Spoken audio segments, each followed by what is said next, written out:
Hello everyone, welcome back to BCM tutorials. I hope कि आप सब लोग अच्छे होंगे। तो आज हम लोग क्या करेंगे, ऑब्जेक्टिव 1 के क्वेश्चन स्टार्ट करेंगे। सो ऑब्जेक्टिव 1 का फर्स्ट क्वेश्चन है, which of the following sets can not enter into the list of fundamental quantities. अब कहते हैं कि हमारे पास कुछ सेट दिए हुए हैं, वो सेट्स कहते हैं फंडामेंटल यूनिट्स की फंडामेंटल क्वांटिटीज के अंडर आ सकते हैं या नहीं आ सकते, हमें ये चेक करना है in any system of units, किसी भी सिस्टम ऑफ यूनिट्स के अंदर।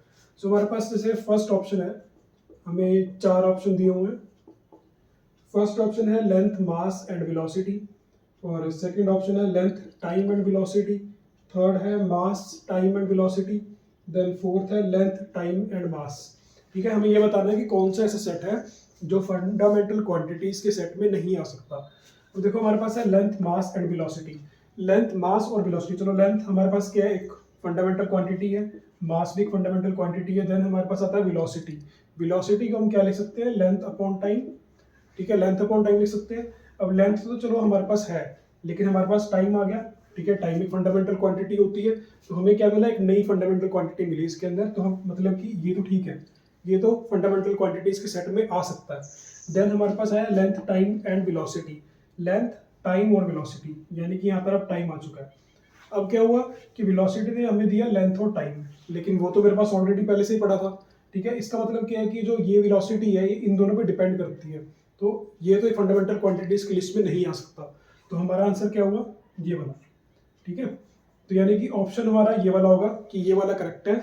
देन हमारे पास है mass, time and velocity. Mass, time और velocity,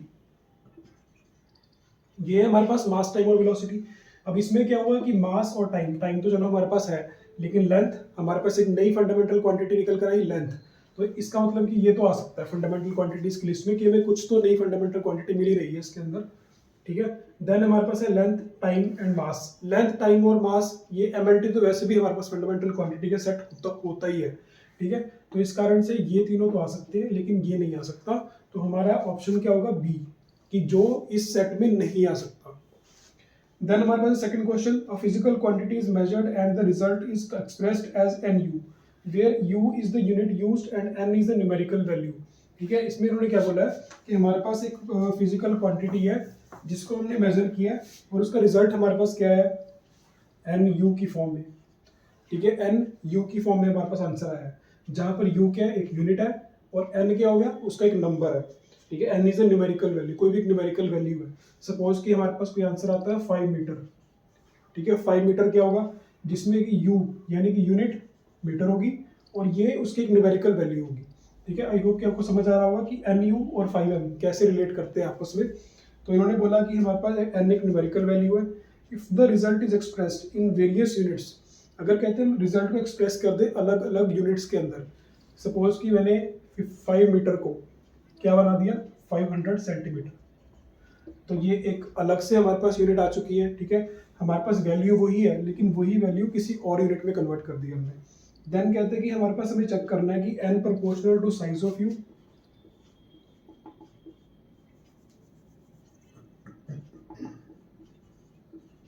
N proportional to size of u, then उसके बाद है हमारे पास n proportional to u square, then हमारे पास थर्ड ऑप्शन है n proportional to under root u, then D option है हमारे पास n proportional to 1 upon you.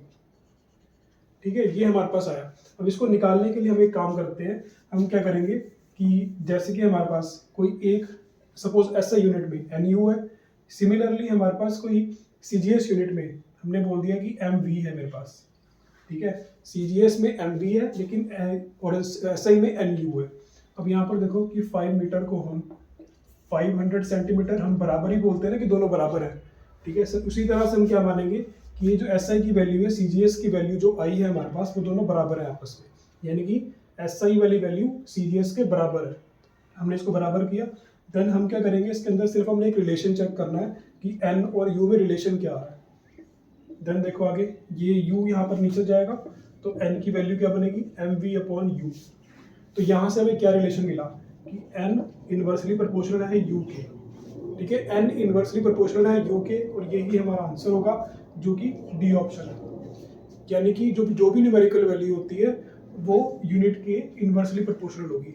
इसका मतलब क्या है कि जितना आप न्यूमेरिक वैल्यू को बढ़ाओगे, यूनिट उतनी ही छोटी होती जाएगी।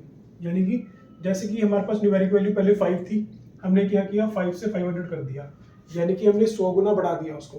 तो उससे उसके बाद क्या हुआ कि जो मीटर है वो एक छोटी क्वांटिटी में कन्वर्ट हो गया, ठीक है, मीटर सेंटीमीटर में कन्वर्ट हो गया।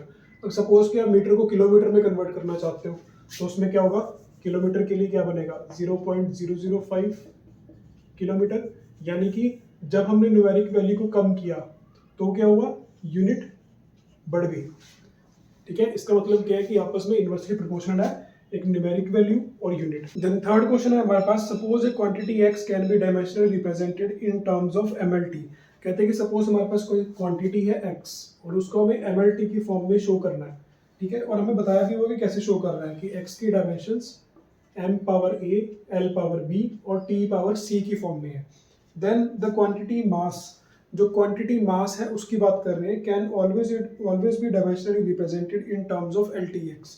कहते हैं कि मास को हमेशा LTX की फॉर्म में दिखा सकते हैं। अब यहाँ पर क्या ऑलवेज वर्ड दिया गया है, तो ऑलवेज वर्ड में ध्यान रखना, इन्होंने बोला कि हमेशा कर सकता है, हमेशा, ठीक है। अगर इन्होंने बोला कि हमेशा कर सकता है तो उसके लिए तुम देखो कि इसमें एक और ऑप्शन है हमारे पास, सी पार्ट, ठीक है। इसका जो सी ऑप्शन है, सी ऑप्शन देखो, सी में बोला गया है may be represented in terms of LTX if a is equal to 0। कहते हैं कि हम LTX की फॉर्म में दिखा सकते हैं अगर a is equal to 0, may be, ठीक है, मे बी बोला गया इसके अंदर।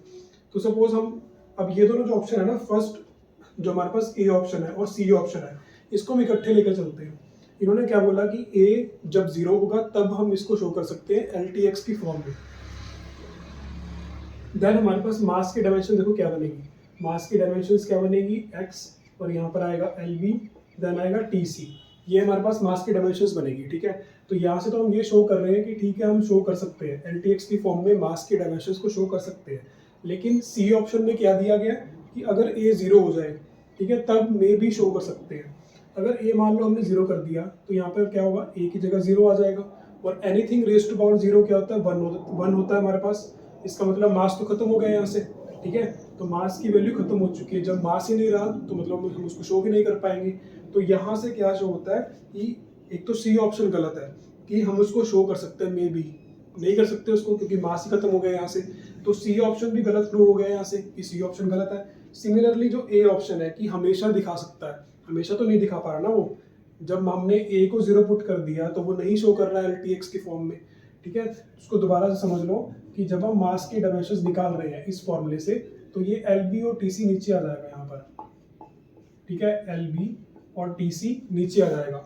इसका मतलब क्या है कि हम मास को LTX की फॉर्म में शो कर सकते हैं, ठीक है। ऑलवेज कर सकते हैं कि नहीं वो ध्यान देना है, क्योंकि फर्स्ट पार्ट में बोला कि ऑलवेज कर सकते हैं। तो इसको मैंने गलत प्रूव करने के लिए सी पार्ट उठाया इसका, जो सी ऑप्शन हमें दिया गया है ना, इसमें सी ऑप्शन में क्या बोला गया है कि मे बी रिप्रेजेंटेड, कि हम LTX की फॉर्म में रिप्रेजेंट कर सकते हैं अगर ए 0 हो।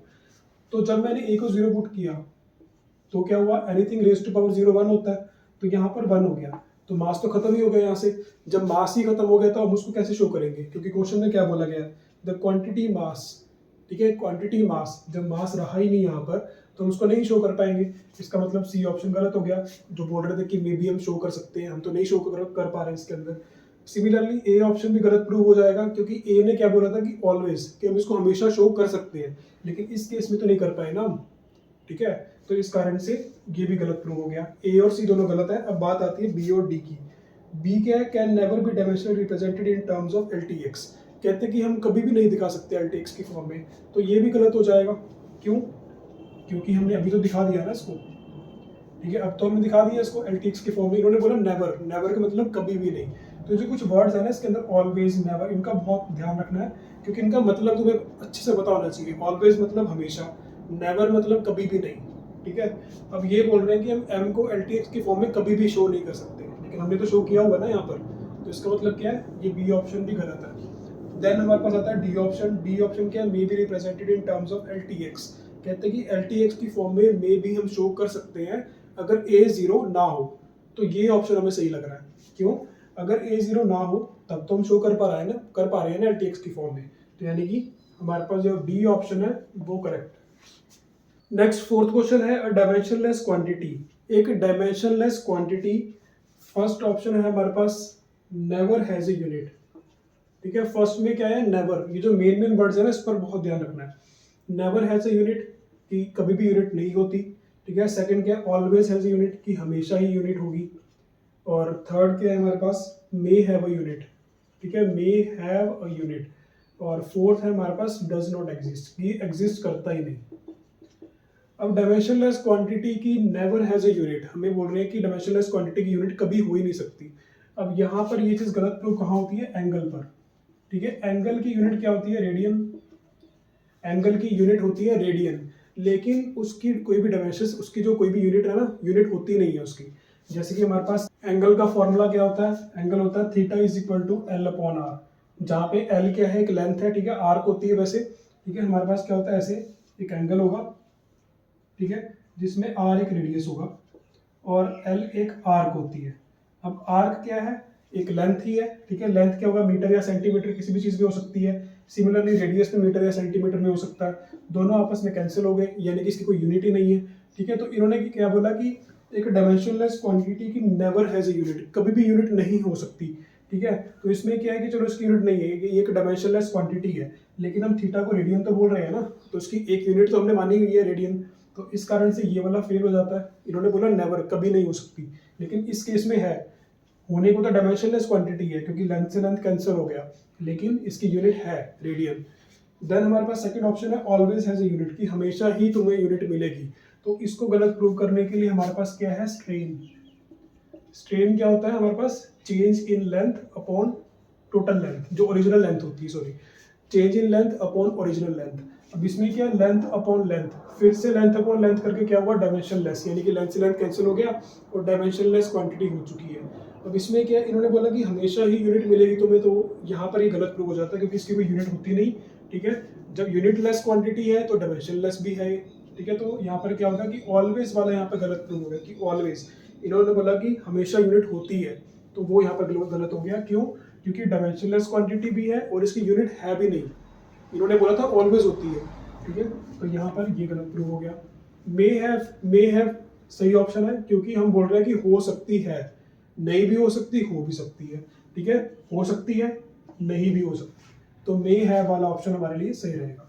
और डज नॉट एग्जिस्ट तो हमारे पास, ठीक है, ये तो हमारे पास सवाल ही पैदा नहीं होता कि डज नॉट एग्जिस्ट है, क्योंकि एग्जिस्ट तो करते हैं ना ये डायमेंशनलेस क्वांटिटीज, तो बस हमारे पास ये क्वेश्चन भी सॉल्व होता है। नेक्स्ट सिक्स्थ क्वेश्चन है हमारे पास कुछ एक इक्वेशन दी हुई है जिसका लेफ्ट पार्ट एक इंटीग्रेशन की फॉर्म में है, dx upon under root 2ax minus x square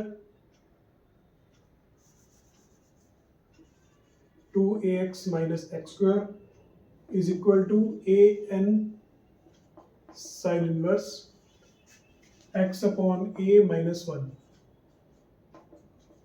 ठीक है। हमारे पास इस फॉर्म में दिया हुआ है। अब इन्होंने बोला कि the value of n is, n की वैल्यू निकालनी है, n कहाँ पर है, a की पावर में है हमारे पास, n की वैल्यू निकालनी है। तो हम इसमें लास्ट में ये भी लिखा हुआ है, you may use dimensional analysis to solve this problem, कहते हैं कि इस प्रॉब्लम को सॉल्व करने के लिए हम डायमेंशनल एनालिसिस भी यूज कर सकते हैं। अब देखो हमारे पास जब हम डायमेंशनल एनालिसिस यूज करेंगे, क्योंकि वही यूज करना ज़्यादा अच्छा रहेगा, हमारे पास क्या है कि dx है, ठीक है, dx की यूनिट क्या होगी, लेंथ की फॉर्म में। अब यहाँ पर क्या, दो लेंथ आ चुकी है, length into length L square बन जाएगा, क्योंकि 2 की तो कोई डायमेंशन होती नहीं है, तो यहाँ पर एल स्क्वायर आया, माइनस ये भी एक लेंथ का ही स्क्वायर है क्योंकि एल का स्क्वायर बन गया इसके अंदर, ठीक है। यहाँ पर है a पावर n, ठीक है, और उसके बाद है a यानी कि लेंथ हो गया, ठीक है, लेंथ पावर n हो गया हमारे पास, साइन इनवर्स, और यहाँ पर आएगा लेंथ अपॉन लेंथ माइनस 1।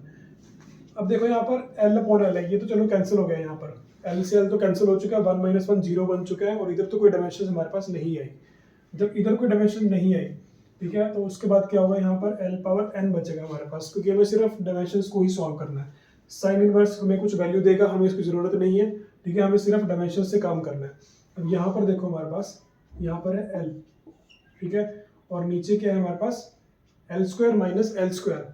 अभी देखो कि एल यहाँ पर रूट आएगा, इसका ध्यान रखना कि रूट भी था हमारे पास, L square minus L square. अब एक चीज देखो कि इसके अंदर क्या होता है, सपोज कि हमारे पास कोई एक एरिया है, ठीक है, हमारे पास कोई एक प्लॉट था, ठीक है, उस प्लॉट की जो हमने सपोज कि कोई भी हमने प्लॉट की एरिया बोला, प्लॉट का एरिया था 50 मीटर स्क्वायर, ठीक है, हमने मान लिया नॉर्मली कि प्लॉट का एरिया 50 मीटर स्क्वायर, जिसके बीच में तुमने घर बना लिया 20 मीटर स्क्वायर के अंदर, तो खाली जगह कितनी बची है हमारे पास खाली जगह? टोटल एरिया था 50 का, ठीक है, हम यहाँ पर निकालते हैं रिमेनिंग। टोटल हमारे पास 50 का एरिया था, 50 मीटर स्क्वायर का एरिया था, जिसमें हमने 20 मीटर स्क्वायर एरिया में घर बना लिया। तो कितना खाली बचा? 30 मीटर स्क्वायर। तो इससे हमें एक चीज़ का ध्यान रखना है कि जब मैंने मीटर स्क्वायर की वैल्यू में से मीटर स्क्वायर की वैल्यू को माइनस किया तो मेरे पास जो आंसर है वो भी मीटर स्क्वायर के अंदर ही आएगा, यानी कि जब एरिया में से एरिया माइनस करेंगे तो एक एरिया ही मिलेगा मुझे। तो यहाँ पर वो चीज़ अप्लाई करो कि जब एल स्क्वायर में से एल स्क्वायर माइनस करेंगे, यानी कि एल स्क्वायर में से एल स्क्वायर माइनस करेंगे तो मुझे एक एल स्क्वायर ही मिलेगा, ठीक है। तो यहाँ पर एल स्क्वायर मिला और बाहर है हमारे पास रूट। जब हमारे पास रूट है तो रूट और स्क्वायर तो आपको पता है कैंसिल हो जाते हैं, तो हमारे पास क्या बचेगा? लेंथ, और नीचे भी बचेगा लेंथ, और यहाँ पर हमारे पास पड़ा है लेंथ की पावर n। उसके बाद क्या हुआ? लेंथ से लेंथ हो गया कैंसिल, जब कैंसिल हुआ यहाँ पर बचेगा 1, तो 1 is equal to l power n, ये हमारे पास बचा, ठीक है। अब इसमें बहुत ध्यान से देखना, 1 is equal to l power n, मुझे निकालना है कि n की वैल्यू क्या है। अब हमें ये पता है कि l की पावर में जो भी पुट करूँ आंसर 1 आएगा, और हमें क्या पता है कि anything raise to power 0 is equal to 1, यानी कि 1 आंसर लाने के लिए जो सामने वाला बेस है ना उसकी पावर 0 होनी चाहिए, तब आंसर 1 आएगा। यानी कि 1 आंसर लाने के लिए जो सामने वाला बेस है इसकी पावर 0 होनी चाहिए। इसका मतलब क्या कि 1 लाने के लिए n की वैल्यू 0 होनी चाहिए, तो n की वैल्यू हमारे पास 0 आ चुकी है। तो ये हमारा आंसर है, जो कि फर्स्ट ऑप्शन है, the value of n is 0। So that's all for today, thank you for watching this video.